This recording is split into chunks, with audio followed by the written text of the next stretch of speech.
हाय, मेरा नाम वंदना सरोज है और आज मैं बात करूंगी चार ऐसे इंपॉर्टेंट टॉपिक्स के बारे में जो कि क्रेडिट कार्ड से जुड़े हैं। आपके पास भी कोई क्रेडिट कार्ड है किसी कंपनी का या बैंक का, तो ये चारों टॉपिक्स आपके लिए बहुत ही इंपॉर्टेंट होने वाले हैं। सबसे पहला टॉपिक है अनसॉलिसिटेड क्रेडिट कार्ड के बारे में।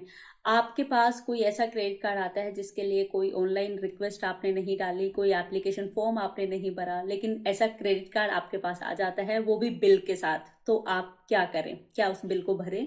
सेकंड टॉपिक, कोई क्रेडिट कार्ड जो कि आपने रिक्वेस्ट किया है लेकिन अभी तक आपके पास नहीं आया है या आपको नहीं मिला है, और आपको मिलने से पहले ही उस क्रेडिट कार्ड पे कोई फ्रॉड हो जाता है, तो क्या उस फ्रॉड का अमाउंट आपको भरना चाहिए? थर्ड, आपके क्रेडिट कार्ड का जो बिल है वो आपको गलत लग रहा है या उसमें कुछ ऐसे ट्रांजेक्शन्स हैं जो आपको लग रहा है वो ठीक नहीं है, तो आप क्या करें? फोर्थ, अगर आपके क्रेडिट कार्ड पे आपकी रिक्वेस्ट के बिना ही क्रेडिट लिमिट बढ़ा दी जाती है, तो आप क्या कर सकते हैं? सबसे पहले बात करती हूँ अनसॉलिसिटेड क्रेडिट कार्ड के बारे में। तो एक ऐसा क्रेडिट कार्ड जिसके लिए आपने कोई एप्लीकेशन फॉर्म नहीं भरा है, ऑनलाइन कोई रिक्वेस्ट सबमिट नहीं की है, अपने डिटेल्स या डॉक्यूमेंट्स कहीं पे सबमिट नहीं किए हैं उस क्रेडिट कार्ड को रिक्वेस्ट करने के लिए, लेकिन ये क्रेडिट कार्ड आपके पास बिना मांगे आपके घर पे आ जाता है, तो ऐसे क्रेडिट कार्ड्स को बोलते हैं अनसॉलिसिटेड क्रेडिट कार्ड। तो ऐसे क्रेडिट कार्ड्स को लेके 2015 में आरबीआई की क्लियर गाइडलाइंस आई हैं। अगर ऐसा कोई अनसॉलिसिटेड क्रेडिट कार्ड या ऐसा क्रेडिट कार्ड जिसके लिए आपने कभी कोई रिक्वेस्ट ही नहीं डाली आपके पास आ जाता है और साथ में उससे रिलेटेड जितने भी चार्जेस हैं उसका बिल बन के भी आ जाता है, तो आपको वो चार्जेस पे नहीं करने हैं। साथ में आप कंप्लेन कीजिए अपने बैंक या क्रेडिट कार्ड कंपनी को। अगर आपको लगता है कि इनिशियल लेवल पे वो रिजोल्व नहीं हो रही है, जो बैंक है या क्रेडिट कार्ड कंपनी है उसकी ग्रीवेंस रिड्रेसल सेल होती है, वहां पे आप कंप्लेन कीजिए। ग्रीवेंस रिड्रेसल सेल क्या होती है, इसके लिए एक वीडियो मैं बना चुकी हूँ कि बैंक के प्रॉब्लम्स को कैसे रिजॉल्व कराएं, वो आप देखें। सिंपली कंप्लेंट डालिए। अगर फर्स्ट लेवल पे कंप्लेंट रिजॉल्व नहीं होती है तो सेकंड लेवल और थर्ड लेवल तक अपनी कंप्लेंट को लेके जाइए। वहां भी रिजॉल्व नहीं होती है तो बैंकिंग ओम्बर्समैन के पास आप जा सकते हैं, और बैंकिंग ओम्बर्समैन के बाद जो लास्ट ऑप्शन है वो आरबीआई के डिप्टी गवर्नर होते हैं। इन सब टॉपिक्स पे मैं ऑलरेडी वीडियो बना चुकी हूँ। आप यूट्यूब में वंदना सरोज और जैसे बैंकिंग ओम्बर्समैन की वीडियो देखनी है तो बैंकिंग ओम्बर्समैन डाल सकते हैं। ऐसे क्रेडिट कार्ड्स के केस में जो कि आपने रिक्वेस्ट नहीं किए हैं या जिनके लिए आपने कोई एप्लीकेशन नहीं दी है, उस केस में वो जो बिल है वो आपको नहीं पे करना होता है, और जो चार्जेस का बिल आपके पास आता है इवन उसका डबल अमाउंट बैंक या क्रेडिट कार्ड कंपनी को एज अ पेनल्टी कस्टमर को पे करना होता है। तो वो जो बिल है चार्जेस का, वो तो बैंक या क्रेडिट कार्ड कंपनी रिवर्स करेगी ही करेगी, साथ में उसका डबल अमाउंट आपको एज अ पेनल्टी भी पे करेगी। इसके अलावा ऐसा कोई क्रेडिट कार्ड आपके पास आता है, उसका बिल जनरेट होता है, आपकी इतनी हेडेक या इतनी परेशानी बढ़ती है, तो इसलिए एक प्रोविजन है बैंकिंग ओम्बर्समैन का, उसको बोलते हैं कंपनसेशन। आप बैंकिंग ओम्बर्समैन के पास जाके, ऑब्वियसली आपको बैंक से स्टार्ट करना पड़ेगा अपना complain, bank and then bank की जो ग्रीवेंस रिड्रेसल सेल है, उसके बाद आप बैंकिंग ओम्बर्समैन तक जा सकते हैं और वहां पे आप कंपनसेशन के लिए भी रिक्वेस्ट कर सकते हैं। 1 लाख रुपए तक का कंपनसेशन आप डिमांड कर सकते हैं मेंटल हैरेसमेंट के लिए, टाइम लॉस के लिए। 2015 में अनसॉलिसिटेड क्रेडिट कार्ड की जो गाइडलाइंस आई हैं आरबीआई की, वो उस वहां पे बहुत ही क्लियरली लिखा हुआ है कि ऐसा क्रेडिट कार्ड जो कि कस्टमर ने कभी रिक्वेस्ट नहीं किया है, रिटर्न कंसेंट नहीं डाली है। ये बहुत जरूरी है कि किसी भी कस्टमर की रिटर्न कंसेंट हो। रिटर्न कंसेंट का मतलब कोई ईमेल है, कोई एप्लीकेशन फॉर्म उसने भरा है, कहीं सिग्नेचर है उसके, तो या फिर कोई ऐसा hard copy application form, normal paper form उसने भरा है, तो रिटर्न कंसेंट होनी बहुत जरूरी है किसी भी क्रेडिट कार्ड के लिए। ऐसे क्रेडिट कार्ड्स के केस में जो कि कस्टमर ने कभी रिक्वेस्ट नहीं किए हैं या फिर रिटर्न कंसेंट या एप्लीकेशन फॉर्म नहीं भरा है, तो उस केस में बैंक या क्रेडिट कार्ड कंपनी को भी ये प्रूव करना होगा कि ये रिटर्न कंसेंट या ये एप्लीकेशन फॉर्म इस कस्टमर ने भरा है और ये यहाँ पे सिग्नेचर या इसकी रजिस्टर्ड ईमेल आईडी है। अब ऐसा क्रेडिट कार्ड जो आपने कभी रिक्वेस्ट नहीं किया और वो क्रेडिट कार्ड आपके पास आने से पहले ही उसका बिल जनरेट होके आ जाता है कि ये क्रेडिट कार्ड इतने अमाउंट के लिए यूज किया गया है, या जो इसका टोटल यूसेज है इस मंथ का ये इतना है, वो क्रेडिट कार्ड आपके पास आया भी नहीं है जो कि आपने कभी रिक्वेस्ट भी नहीं किया था, तो इस केस में आपको क्या करना है? अब यहाँ पे बैंक या क्रेडिट कार्ड कंपनी के पास दो तरह के प्रूफ होने चाहिए।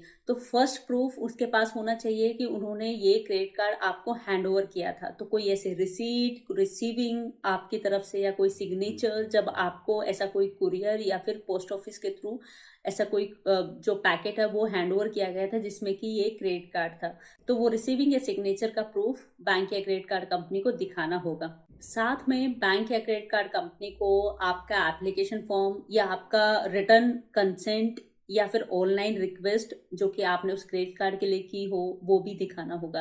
तो ये दोनों इंपॉर्टेंट डॉक्यूमेंट हैं जो कि बैंक या क्रेडिट कार्ड कंपनी को प्रोड्यूस करने पड़ेंगे या दिखाने पड़ेंगे अगर वो बिल आपसे लेना चाहते हैं। तो ऐसा कोई भी एप्लीकेशन फॉर्म या कंसेंट, रिटर्न कंसेंट कस्टमर की होनी जरूरी है बैंक या क्रेडिट कार्ड कंपनी के पास, ये प्रूव करने के लिए कि कस्टमर ने ही इस क्रेडिट कार्ड के लिए रिक्वेस्ट डाली थी।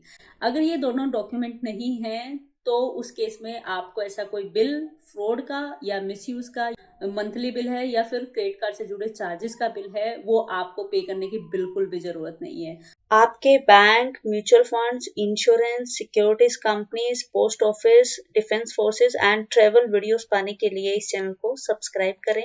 वीडियो के नीचे आप जाएंगे तो सब्सक्राइब लिखा है, इस पे आप क्लिक करेंगे, बेल आइकन पे आपने क्लिक करके ऑल सेलेक्ट करना है। यहाँ से वीडियो को लाइक करें अगर आपको इन्फॉर्मेशन अच्छी लगी और यहाँ से दूसरों के साथ शेयर करें। अब नेक्स्ट टॉपिक, अगर बैंक या क्रेडिट कार्ड कंपनी आपके क्रेडिट कार्ड की क्रेडिट लिमिट को बिना रिक्वेस्ट किए बढ़ा देती है या फिर बैंक या क्रेडिट कार्ड कंपनी आपके बिना रिक्वेस्ट किए आपके क्रेडिट कार्ड से एक हायर वर्जन या अपग्रेडेड क्रेडिट कार्ड आपको अपने आप से भेज देती है जिसके लिए आपने कभी रिक्वेस्ट नहीं किया, ऐसे केस में आप अगर ऑब्जेक्ट करते हैं या आप बैंक या क्रेडिट कार्ड कंपनी को बोलते हैं कि मैंने इस क्रेडिट लिमिट के लिए रिक्वेस्ट नहीं किया और आपने ये कैसे दे दी, तो उस केस में बैंक या क्रेडिट कार्ड कंपनी को आपको पेनल्टी भी पे करनी पड़ सकती है। अगर ऐसा कोई क्रेडिट कार्ड जो कि आपने अपग्रेडेड वर्जन, जो कि आपके पास ऑलरेडी क्रेडिट कार्ड है उसे एक हायर वर्जन या अपग्रेडेड क्रेडिट कार्ड आपके पास बिना रिक्वेस्ट किए भेज दिया जाता है, तो उस केस में भी पेनल्टी के प्रोविजंस हैं। तो आप बैंक के जो फर्स्ट लेवल है, सेकंड एंड थर्ड लेवल को फॉलो करके अगर आपको पेनल्टी लेनी है बैंक से इन दोनों केसेस के केस में, तो आप प्रॉपर हायरार्की फॉलो करें और इवन बैंकिंग ओम्बड्समैन तक भी जा सकते हैं। अब बात करती हूँ क्रेडिट कार्ड के रोंग बिल के बारे में। अगर आपके पास कोई ऐसी ट्रांजेक्शन आ गई है आपके क्रेडिट कार्ड के बिल में जो कि आपने नहीं की है या फिर उसका जो अमाउंट है वो ज़्यादा वहाँ पे दिखाई दे रहा है, तो उस केस में ऑलरेडी वीडियो बना चुकी हूँ कि आप उसको डिस्प्यूट में डालें और अपना पैसा वापस ले। जब भी आपका क्रेडिट कार्ड का बिल या स्टेटमेंट आप देखते हैं तो उसको आप ध्यान से देखें, नीचे एक पीरियड भी लिखा होता है कि इतने टाइम के अंदर आपको अगर कोई डिस्क्रिपेंसी दिखाई देती है इस बिल में तो आपको क्रेडिट कार्ड कंपनी को या बैंक को इन्फॉर्म करना है और उस ट्रांजैक्शन को डिस्प्यूट में डालना है। तो जो पर्टिकुलर डेज का टाइम है ये वेरी कर सकता है, चेंज हो सकता है bank to bank, credit card company to credit card company. Normally 30 days का रहता है, थोड़ा कम या ज्यादा भी हो सकता है, तो वो टाइम फ्रेम आप जरूर चेक करें अपने क्रेडिट कार्ड कंपनी का। अब अगर आप ऐसे रोंग बिल की कंप्लेन करते हैं अपने बैंक या क्रेडिट कार्ड कंपनी को, तो बैंक्स या क्रेडिट कार्ड कंपनीज के पास मैक्सिमम 60 डेज का टाइम होता है कि वो आपको एक प्रॉपर आंसर करे और वो भी डॉक्यूमेंट्री एविडेंस के साथ। तो डॉक्यूमेंट वो आपको दिखाए कि देखिए यहाँ पे ये ट्रांजेक्शन हुई थी और इस डेट को हुई थी,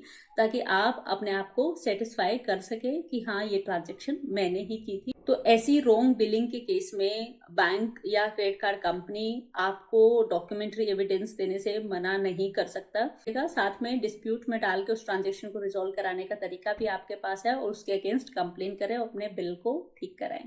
और अब कुछ फाइनेंशियल ज्ञान आपके लिए भी है।